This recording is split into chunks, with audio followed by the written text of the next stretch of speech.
आज आपण बघणार आहोत रवेदार असे बेसनाचे लाडू। तर सर्वात आधी इथे मी 1.25 किलो बेसन घेतलं आणि थोडं थोडं पाणी घालून अशी घट्टसर कणिक मळून घ्यायची।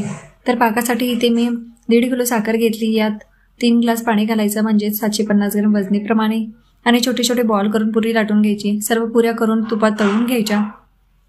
पुऱ्या थंड झाल्यावर बारीक तुकडे करून मिक्सरच्या भांड्यामध्ये जाडसर वाटून घ्यायच्या आणि गाळणीने गाळून घ्यायच्या। मध्ये मध्ये पाक बघायचा, पाक आपल्याला गोळीबंद हवाय। त्यात इलायची पावडर घालायची, छान मिक्स करून घ्यायचं। पाक झालं की नाही चेक करायचं। त्यासाठी इथे मी थोडंसं पाणी घेतलं आणि पाकाचा एक थेंब घालून असा गोळा बनतो की नाही ते बघायचा। गोळा जर बनत असेल म्हणजे आपला पाक झालाय। तर गरम गरम पाक आपल्याला घालायचा आणि छान मिक्स करून घ्यायचं। हे थंड झाल्यावर लाडू बांधून घ्यायचे। जास्तही थंड होऊ देऊ नका, म्हणजे आपले लाडू बांधता येणार।